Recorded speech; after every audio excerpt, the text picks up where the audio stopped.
Corona के case कम हुए तो अब अनलॉक की प्रक्रिया शुरू हो चुकी है। दिल्ली अनलॉक हो चुकी है, शर्तों के साथ काफी राहत दे दी गई है। मेट्रो सेवा भी 50% यात्रियों के साथ शुरू हो चुकी है। दुकानें भी ऑड इवन नियम के तहत खुल रही हैं, लेकिन अनलॉक होते ही सड़कों पर भीड़ भी देखने को मिल रही है। दिल्ली के आईटीओ पर गाड़ियों की लंबी लाइन लग गई। तस्वीरें हम आपको दिखा रहे हैं दिल्ली के साथ ही अलग अलग शहरों की भी। दिल्ली में मेट्रो सेवा शुरू हो गई है, जिसमें 50% क्षमता के साथ मेट्रो चल पाएगी। और दूसरी आईटीओ की तस्वीरें आप देख रहे हैं, जहां पर गाड़ियों की लंबी कतार नजर आई। मुंबई की तस्वीरें भी हम आपको दिखा रहे हैं। दुकानें एक तरफ खुल गई हैं और दूसरी तरफ बस में चढ़ने के लिए लोगों की भीड़ नजर आई।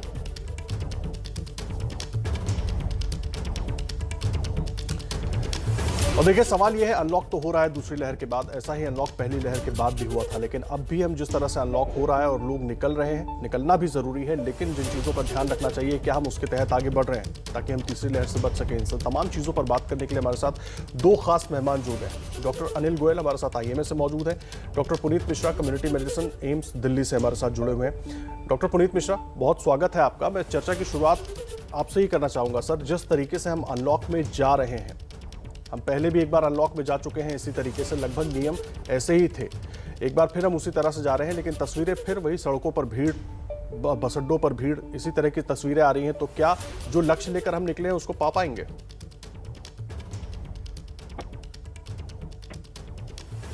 देखिए, ये बहुत जरूरी है कि अनलॉक करना भी जरूरी है, क्योंकि हम अनिश्चित काल के लिए ऐसा नहीं कि लॉकडाउन में रह सकते हैं जी।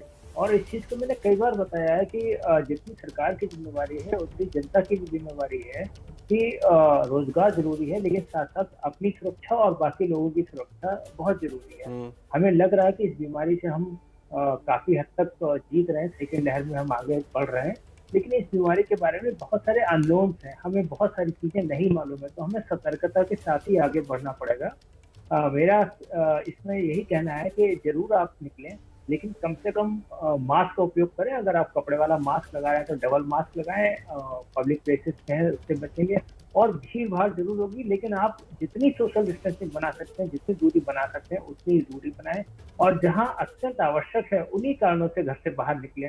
ऐसा नहीं है कि लॉकडाउन खुल गया और आप सिर्फ घूमने के लिए या किसी अन्य कार्य के लिए जाएं। जरूरी कार्य है, आवश्यक कार्य है, आपकी नौकरी है, आपका और कोई जरूरी कार्य है, आप निकलें, लेकिन उसके अलावा जनता को भी साथ साथ जिम्मेवारी समझनी पड़ेगी, क्योंकि अगर हम बहुत सारी चीजों में जिम्मेवारी नहीं समझेंगे और दोबारा से इन्फेक्शन उस तरीके से स्प्रेड होगा, तो हमें फिर से उन्हीं स्थितियों में जाना पड़ेगा जिन स्थितियों को हम नहीं देखना चाहते हैं।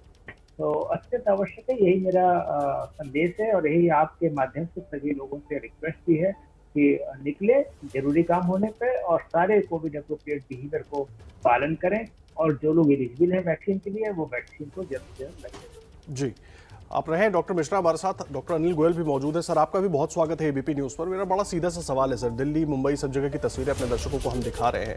अनलॉक बहुत ज़रूरी भी है, हुआ भी है, अब जिम्मेदारी हमारी भी है, लेकिन क्या कुछ और चीज़ें इसमें हम जोड़ सकते हैं ताकि सब कुछ सुरक्षित तरीके से चलता भी रहे और किसी को दिक्कत भी ना हो? आपके ग्राफिक्स में मैं देख रहा हूँ कि ये पुलिस वाले ऑड इवन वो वहाँ लगा रहे हैं, तो मुझे ये लगता है कि जनता को तो देखना ही होगा, वो कोविड अप्रोप्रिएट बिहेवियर अपनाना ही होगा। मार्केट एसोसिएशंस का भी रोल है, आरडब्ल्यूएस का रोल है, हमारी जितनी एनजीओज हैं उनका रोल है, लेकिन सरकार का भी बिल्कुल रोल है। जिस तरह से आपने ये पुलिस वाले लोग दिखाए हैं, मुझे लगता है कि इन्फोर्समेंट की भी बहुत ज़्यादा ज़रूरत है। एनफोर्समेंट में ये देखना होगा कि एक्चुअली मार्केट में अगर ऑड इवन लागू है तो वो एनफोर्स हो। वो आरडब्ल्यूए की भी, वो मार्केट एसोसिएशन की जिम्मेदारी है, तो वहाँ लॉ इन्फोर्सिंग एजेंसीज की भी जिम्मेदारी है, और अगर वो नहीं मानते हैं तो निश्चित रूप से हैवी पेनल्टीज होनी चाहिए।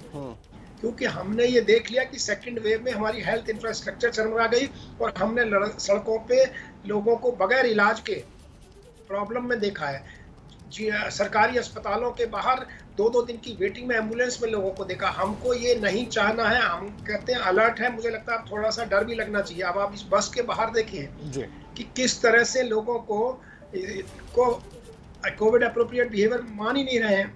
इसका मतलब है कि ये बस आएगी, उसके बाहर ये गोले होंगे, उसमें 2 गज की दूरी पर निशान बने होंगे, उसके बगैर नहीं होगा। अब इस बस में मुझे नहीं लगता 50% की कैपेसिटी से बस चलेगी।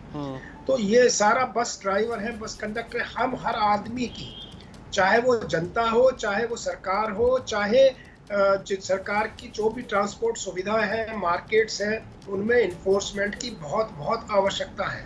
अवेयरनेस, हमको लगता है सरकारी अधिकारियों में भी बहुत कीननेस एंड अवेयरनेस होनी चाहिए कि हमको ये इंश्योर करना है कि लोग इसको माने, चाहे उसको हमने कोई भी मॉडल अपनाए। वो मुझे लगता है डिजास्टर मैनेजमेंट अथॉरिटी वाले इसको देखें। आज पहले दिन जिस तरह से ये कारें सड़कों पर दिख रही हैं, जिस तरह से लोगों में, बसों में भीड़ है, जिस तरह से मार्केट्स में भीड़ है, और अभी तो साप्ताहिक बाजार नहीं खोले। अगर नेक्स्ट स्टेज में जीविका के साधन के लिए साप्ताहिक बाजार अगर ये खोलने पे आ गए, तो फिर मुझे डर है कि थर्ड वेव जो हम सोच रहे हैं अक्टूबर नवंबर में आ जाएगी, वो पहले ही ना आ जाए, क्योंकि तब तक उतनी वैक्सीन पता नहीं लगेगी नहीं। लेकिन हमको उम्मीद है कि दिसंबर तक, जैसा कि माननीय प्रधानमंत्री जी ने कहा कि दिसंबर तक वैक्सीन हर एडल्ट को लग जाएगी, तो मुझे लगता है एक वो भी विषय आएगा। मैं एक और विषय उठाना चाहता हूँ यहाँ पर कि सीरो पॉजिटिविटी रेट है। हमको ये भी देखना है हम कि कितना सीरो पॉजिटिविटी रेट है। अगर हमारा सीरो पॉजिटिविटी इस हफ्ते कर रहे हैं दिल्ली सरकार वाले, तो पिछले हफ्ते भी किया है, तो अगर वो 70% के आसपास है तो भी हमको बहुत राहत मिलेगी और कुछ अनलॉक, ज़्यादा अनलॉक करने में, खासतौर से जो कि अभी खुला है जीविका के साधन। नेक्स्ट स्टेज में जो सिनेमा है, मॉल्स है, उसको कब खोलेंगे, मुझे लगता है सीरो पॉजिटिविटी से वो डिसाइड होना चाहिए। जी सर, आप रहे अनिल गोयल साहब हमारे साथ। डॉक्टर मिश्रा, मैं आपके पास आ रहा हूं। जो बातें अनिल गोयल साहब कह रहे हैं वो बहुत ज़रूरी हो जाती हैं और आपने भी उसका जिक्र किया, लेकिन मैं सिर्फ एक चीज़ समझना चाह रहा हूं सर। पिछली बार भी हम ज़्यादातर ऐसे ही नियमों के साथ अनलॉक में गए थे। हम सबको पता था, मैं अपनी भी बात कर रहा हूँ, हम सबको पता था कि अगर हमने सावधानी नहीं रखी तो इस तरह की दिक्कत आएगी, और हमने नहीं रखी। और आज तो पहला दिन है सर, आज ही हम इस तरह की तस्वीरें देख रहे हैं। हालांकि बहुत ज़रूरी है अनलॉक होना भी, लेकिन उसके बाद भी पालन ठीक से, या यूँ कहें कि लोगों को लग रहा है कि अब निकल गए, अब सब ठीक है, तो कैसे सुरक्षित कर पाएंगे और क्या कुछ जोड़ सकते हैं, क्योंकि बड़ा रोल हमारा भी है और प्रशासन का भी है।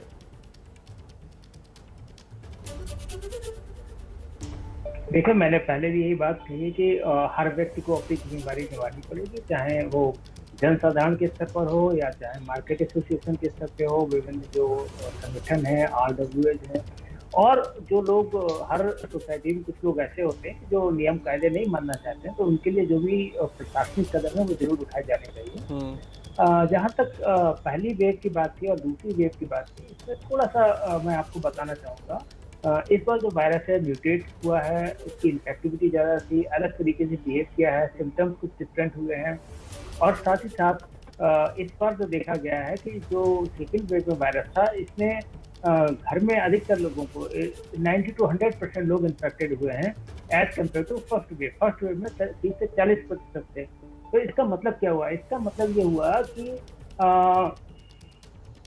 अधिकांश जनसंख्या, आप देखिए कई सारे मोहल्ले ऐसे होंगे जहाँ पे काफी सारी जनसंख्या सीरो पॉजिटिव हो चुकी है, और वो हमें सीरो प्रोवलेंस से मालूम चलेगा। अगर हमारा सीरो प्रोवलेंस से हमें मालूम चलता है हमारी अधिकांश जनसंख्या जो है वो सीरो पॉजिटिव इसमें हो चुकी है, तो हमें खतरा कम है, क्योंकि जब तक दूसरा वायरस नहीं आता है या इतना म्यूटेट करके जो इम्यूनिटी को स्टेप करे, अभी हमें फिर उतना खतरा नहीं है। हम यही चाहते हैं चाहे वैक्सीन के द्वारा या नेचुरल इन्फेक्शन के द्वारा लोगों में इम्यूनिटी आ जाए, ताकि इस बीमारी से बचा जा सके। और जहाँ तक बात इस चीज़ की है कि 70% है या 80% है, वो हमें जब भी मालूम चलेगा जब हम एक रिप्रेजेंटेटिव सैंपल लें जो पूरी दिल्ली से हो, या जिस क्षेत्र में करना, अगर हमें भारत का देखना है या विभिन्न जिलों का करना है, तो उसकी एक प्रणाली होती है, और उस प्रकार से पूरा सैंपल साइज कैलकुलेट करके और सारी जगह से, ताकि वो विभिन्न आबादी से लिया जाए। जैसे आपने देखा होगा इस पर, चूंकि मेरे पास प्रशासन के पास डाटा होगा, मेरे पास अभी उसका डाटा नहीं है, लेकिन जो डाटा उपलब्ध था उस प्रकार से मैंने देखा कि जिन इलाकों में, जो आपने देखा होगा जो बहुत कंजेस्टेड इलाके थे, जहाँ पर पिछली बार अधिकांश लोग इन्फेक्टेड हो गए थे, जहाँ पे हाई पॉजिटिविटी थी, उस इलाकों से केसेस इस बार कम आए हैं। केसेस इस बार वहाँ से ज्यादा आए हैं जहाँ पिछली बार इन्फेक्शन नहीं हुआ था। और हमारे पास इस समय काफी सारे एविडेंसेस हैं जो बाहर से रिसर्च हुई है कि कम से कम 6 महीने तक तो हमें इससे प्रोटेक्शन मिलता ही मिलता है नेचुरल इम्यूनिटी से। तो ये सारी चीजें जो है, ये निर्भर, इन सारी चीजों को हम जब सही तरीके से आकलन करेंगे, उसके बाद हम क्या स्ट्रेटजी अपनानी चाहिए, उस पर हम अच्छी तरीके से भरोसा कर सकते हैं। सही, अगर सरल शब्दों में कहें तो जब हमें सीरो पॉजिटिविटी मालूम चलेगी, हम देखेंगे कितना है, और सीरो पॉजिटिविटी के 2 ही तरीके हैं, एक नेचुरल इन्फेक्शन, दूसरा वैक्सीनेशन। हमारा देश इतना बड़ा है कि अभी बहुत सारे लोग ससेप्टेबल हैं। ससेप्टेबल का मतलब ये हुआ कि उनको इन्फेक्शन हो सकता है और अभी उनको एंटीबॉडीज नहीं है। तो उस सारी जनसंख्या को जितनी जल्दी हो सके, जितनी भी जल्दी हो सके, हमें सबसे पहले उनको इम्यूनाइज करना है, ताकि जो इन्फेक्शन का स्प्रेड है इस पे लगाम लगाई जा सके। और जितनी जल्दी हम अपनी जनसंख्या को वैक्सीनेट कर लेंगे, जितनी जल्दी वो लोग इम्यून हो जाएंगे, उतनी ही जल्दी हम नॉर्मल एक्टिविटी की तरफ बढ़ जाएंगे। जैसा कि आपने देखा होगा, कई सारे कंट्रीज में, अमेरिका है, अब अमेरिका में सीडीसी की गाइडलाइंस आ गई हैं कि अगर आपने वैक्सीन लगा रखी है और तो आपको मास्क की सार्वजनिक स्थानों की जरूरत नहीं है। यूरोप के कई कंट्री ने जिन लोगों को वैक्सीन लगी है उनके लिए यातायात खोल दिया है। तो ये सारी चीजें हैं, लेकिन उसके लिए एक लिमिट तक एक 70 से 80% लोग जो हैं आपके प्रोटेक्टेड होने चाहिए। तो हमें उस दिशा में आगे बढ़ना पड़ेगा। और मुझे लग रहा है सरकार की तरफ से जैसे इंडिकेशन आ रहे हैं, जिस प्रकार से उन्होंने नई वैक्सीन को परमिशन देने का काम स्टार्ट किया है, टीकाकरण में तेजी लाई है, कई सारे ग्रुप को जोड़ा है, 18 साल से ऊपर को है। तो मेरा अनुमान यही है कि आने वाले समय में काफी सारी जनसंख्या जो है हमारे देश में भी इम्यून हो जाएगी और उसके बाद हम जो ये गतिविधियां हैं नॉर्मल गतिविधियों की तरफ बढ़ जाएंगे। ठीक है, आप रहें डॉक्टर मिश्रा। डॉक्टर गोयल, मैं आपके पास आ रहा हूं सर। दिल्ली मुंबई दोनों जगह की तस्वीरें भी हम लगातार दिखा रहे हैं। दिल्ली में भी मेट्रो शुरू हो गई है, मुंबई में भी मेट्रो शुरू हो गई है और बसें भी शुरू हो गई हैं। अब सवाल मेरा ये है, लोग सुरक्षित रहने की कोशिश तो कर रहे हैं, लेकिन जब पब्लिक ट्रांसपोर्ट में जाएंगे सर, वहां की तस्वीरें हम देख रहे हैं कि बहुत ज्यादा नियमों का पालन चाहकर भी हो नहीं पा रहा है। नहीं, आपने कहा चाहकर भी नहीं हो पा रहा है। सबसे इंपॉर्टेंट यही है कि चाहना होगा और चाहना को इन्फोर्स कराना होगा। तो अगर मैं ये चाहूं कि मेरे 2 गज की दूरी में मैं रहूंगा, तो मैं ये देखूंगा कि अगर मेट्रो में जगह नहीं है तो उस पर ना चढ़ूं या बस में ना चढ़ूं। लेकिन लोगों को जो ये आपाधापी है उसको कहीं ना कहीं कंट्रोल करना पड़ेगा। सेकेंड वेव में भी हमने देखा किस तरह की घरों के घर में बीमारी हो गई और उनमें हर ऑल्टरनेट घर में हम लोग देख रहे हैं। मैं अगर दिल्ली का एग्जांपल लूं तो हर ऑल्टरनेट घर में मॉर्टेलिटी है, मॉर्बिडिटी है और डिजीज हुई है। जैसा कि अभी डॉक्टर साहब ने कहा कि इस बार middle class, upper middle class में सबसे ज्यादा इन्फेक्शन हुआ है, क्योंकि वो फर्स्ट वेव में वो लोग निकले नहीं, घर में उन्होंने लॉकडाउन का पालन किया, घर से बाहर नहीं निकले। और फर्स्ट वेव में जो क्लस्टर्स में ज्यादा इन्फेक्शन हुआ, इस बार आप देखिए हाई राइज बिल्डिंग्स में उनमें बहुत ज्यादा इन्फेक्शन हुआ है। मिडिल क्लास सोसाइटीज में बहुत ज्यादा इन्फेक्शन हुआ है। तो जनता को ये देखना होगा कि भाई अगर हमको बचना है तो मेरे को वायरस खुद नहीं आता दौड़ के, मैं उसको जाकर पकड़ता हूँ। मतलब जब तक आप वायरस को कहीं इन्फेक्शन को, कहीं कोई खांस रहा है जो इन्फेक्टेड है या एसिम्प्टोमेटिक पॉजिटिव है, अगर वो खांसता है और आप उसके पास रहते हैं, 2 गज के अंदर रहते हैं और फिर हाथ ऊपर लगाते हैं, तो उसके कारण वो इन्फेक्शन जाता है। फिर वो एयर में भी एरोसोल 10 मीटर तक है। जो एरोसोल अभी ये बहुत क्लियर हो गया है कि ये 2 तरह से फैलता है। एक ये इस तरह से डर्माइट जो अपने टच करने से, और दूसरा फैलता है हमारा एरोसोल द्वारा, एयरबॉर्न। तो इसलिए 10 मीटर के दायरे में क्लोज्ड स्पेसिस से वो हो सकता है। तो हमको सिर्फ दूरी ही नहीं रखना, हमको एक क्लोज्ड स्पेसिस का भी ध्यान रखना है, हमको प्रॉपर वेंटिलेशन का भी ध्यान रखना है। जिस जगह में हम काम कर रहे हैं बहुत क्लोज्ड स्पेस नहीं हो, 10 मीटर के अंदर होगा तो एक आदमी खांसेगा तो उसके अंदर अगर 10 लोग बैठे हैं, 5 लोग बैठे हैं तो सबको हो जाएगा। क्योंकि वायरस 3 घंटे 3 आवर्स वो उस क्लोज्ड स्पेस में रह सकता है। तो ये भी और जानना जरूरी है कि ये नहीं है कि सिर्फ हम 2 गज की दूरी, मास्क से ही बचेंगे। हमको वेंटिलेशन प्रॉपर होना है, क्लोज्ड स्पेसिस में नहीं रहना है।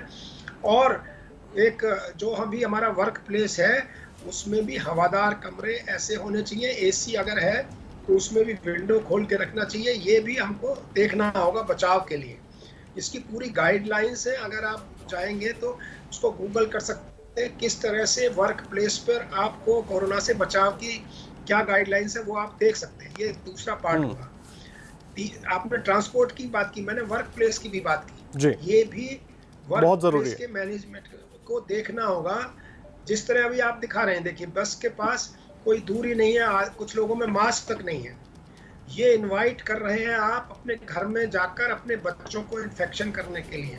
और जैसे कि अनुमान है कि थर्ड वेव में हो सकता है बच्चे ज़्यादा इन्फेक्शन हो, क्योंकि बच्चों के लिए अभी जो वैक्सीन ट्रायल चल रहे हैं वो भी 12 से 18 साल में चल रहे हैं, और कुछ छोटे बच्चों में वैक्सीन के ट्रायल चल रहे हैं, लेकिन वो अभी कब आएंगे ये अभी नहीं पता है। तो इसीलिए थर्ड वेव में हमने जो एडल्ट पॉपुलेशन है, हो सकता है वो इम्यूनाइजेशन हो जाए, उसको हो सकता है ये सोशल इम्यूनाइजेशन हो जाए कि उसको जो इन्फेक्ट हो गई है। लेकिन बच्चों का बचाने के लिए जरूरी है कि आप खुद बाहर से इन्फेक्शन लाकर बच्चों को ना दे दें, ये बड़ा इंपॉर्टेंट हो जाता है। तो हमको सिर्फ अपने को ही नहीं बचाना है, अपने परिवार को भी बचाना, ये भी जिम्मेदारी मेरी और आपकी है जो बाहर जाकर काम कर रहे हैं, खास तौर से यूथ की जिम्मेदारी है। आपने देखा हो कि सेकंड वेव में यूथ बहुत इन्फेक्ट हुआ है, बहुत ज्यादा इन्फेक्शन, 30, 35, 40 और में मोर्टेलिटी भी बहुत हुई है। करीब 60% यूथ इन्वॉल्व हुआ है, 30, 40, 45। और इसीलिए जिम्मेदारी, आप बहुत अहम बात कह रहे हैं डॉक्टर गोयल, जिम्मेदारी हम सबकी बनती है और जिम्मेदारी हम सबको उठानी होगी, तभी हम सब सुरक्षित रह पाएंगे। डॉक्टर मिश्रा, मैं आपका रुख कर रहा हूं। सर, मुझे एक सवाल का जवाब दीजिए। अभी तक देश में 23 करोड़ 27 लाख से ज्यादा वैक्सीन की डोज लगी है, और डबल डोज की बात करें तो वो 4.5 करोड़ से कुछ ज्यादा है।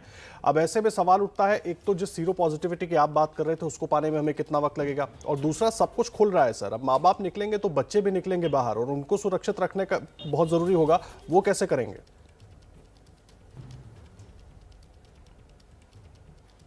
देखिए, जहाँ तक बच्चों की बात है, इस बार मैंने बताया कि जब फैमिली में इन्फेक्शन आया है, अगर कोई इन्फेक्टेड हुआ है तो करीब 90 से 100% तक लोगों को इन्फेक्शन गया है। तो ऐसा नहीं है कि बच्चों में इन्फेक्शन नहीं गया होगा, बच्चों में भी गया होगा, क्योंकि वो भी घर परिवार का पार्ट है, और उस चीज की हमें सारी जानकारी सीरो प्रोब्लेम से मिलेगी।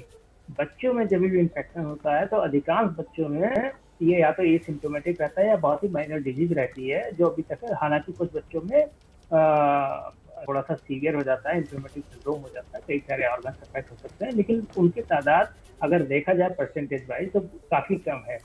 तो मैं ये नहीं मानता हूँ कि अगर कोई वेव आती तो केवल बच्चे ही इन्फेक्टेड हो गए और इस वेव में केवल एडल्ट हुए हैं, आगे सिर्फ बच्चे इन्फेक्टेड हो गए, ये सोचना मेरी राय से उचित नहीं है। कई सारे विद्वानों का मत है, कई सारे एक्सपर्ट का मत है कि अगली वेव में सिर्फ बच्चे इन्फेक्टेड होंगे, लेकिन एपिडेमियोलॉजिस्ट के नाते अगर मैं डाटा देखता हूँ और जिस प्रकार से मुझे लगता है कि इस वेव ने सबको इन्फेक्ट किया है, तो यस, घर में बच्चे भी इन्फेक्टेड हुए होंगे। अब कितने हुए हैं, कितनी उनमें एंटीबॉडीज है, ये हमें आने वाले वक्त में ही मालूम है। जहां तक वैक्सीनेशन की बात है, वैक्सीनेशन की प्रक्रिया में तेजी लाई जानी चाहिए, और हमें उन लोगों को पहले वैक्सीन कर देना चाहिए जो इन्फेक्टेड नहीं हुए हैं। उसके लिए सरकार ऐसे प्रोग्राम बना सकती है। अगर आप पब्लिक हेल्थ के पॉइंट ऑफ व्यू से मुझसे पूछेंगे तो मैं जरूर यही कहूंगा कि सीरो प्रोब्लेम्स कराइए, और जहां पर अभी सीरो प्रोब्लेम्स कम है, जहां पे एंटीबॉडी का स्तर कम है, उन जिलों में, उन राज्यों में प्राथमिकता के आधार पर वैक्सीन लगाइए, क्योंकि हम ये चाहते हैं कि अधिकांश लोग सुरक्षित रहें, चाहे नेचुरल इन्फेक्शन से इम्यूनिटी बनी हो, चाहे वैक्सीन के द्वारा बनी हो। तो मेरा जो, अगर आप मुझसे पूछेंगे तो मैं कहूंगा जल्दी से जल्दी भारत के सभी जिलों में सीरो प्रोब्लेम्स स्टडी कराइए। जिन जिलों में अभी लोअर है सीरो प्रोब्लेम्स, वहां पे आप वैक्सीनेशन प्रायोरिटी पे दीजिए। जहां पर हाई, अगर 80% किसी जिलों में सीरो प्रोब्लेम लोग निकलते हैं, बहुत अहम बात आप कह रहे हैं सर, और उम्मीद यही कर रहे हैं पर आप वैक्सीनेशन को स्लो कर सकते हैं कि सरकार भी इस पर उसी गंभीरता से सोच रही होगी, क्योंकि वहां पे आप बहुत तेजी लाइए। अब सब कुछ अनलॉक हो रहा है, अब लोग निकलना शुरू हो रहे हैं, काम पर जाएंगे, ऑफिस जाएंगे, ऐसे में ये तमाम चीज़ों का ध्यान रखना बहुत ज़रूरी है। बहुत धन्यवाद डॉक्टर गोयल आपका, डॉक्टर मिश्रा हमारे साथ जुड़ने के लिए और ये तमाम अहम बातें हमारे दर्शकों को बताने के लिए बहुत धन्यवाद।